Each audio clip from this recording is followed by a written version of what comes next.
है दारू पिए याला दारू के संग मुर्गा चिखना चाहिए रे। डीजे समीर। है दारू पिए याला दारू के संग मुर्गा चिखना चाहिए रे।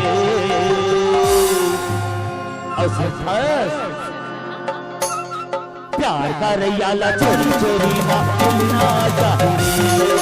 प्यार का रैयाला चोरी चोरी ना मिलना चाहिए।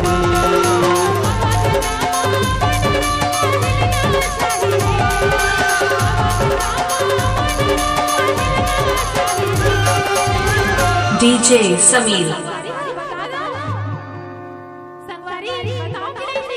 अरे बता दे।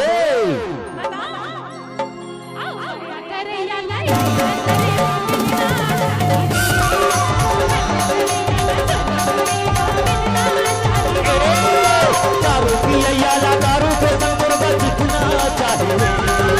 दारू पिए याला दारू के संग मुर्गा चिखना चाहिए। सुनना बाहर तो कोयली असर कोली रे जानतास। अरे तोला छूखाओ ना तोला छूखाओ तो मोर करेजा हरियर हो जाती बही। तभी तो कथो लबो का रैयाला चोरी चोरी मिलना चाहिए। लबो का रैयाला चोरी चोरी मिलना चाहिए।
सुनना भौरा बिना फूलवारी।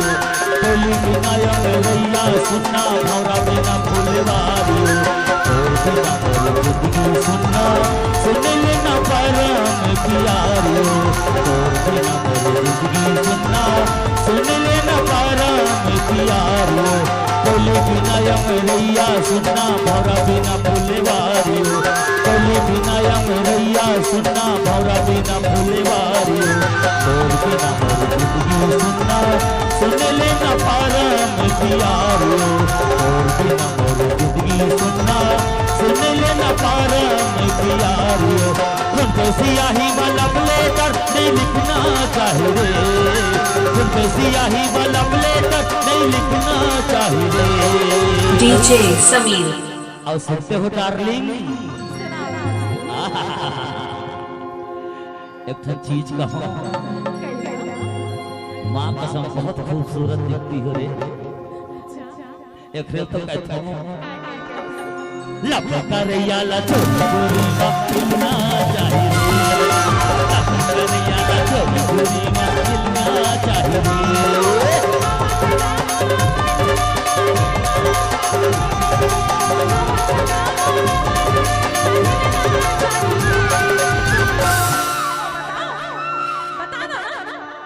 बता दे।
अरे बता दे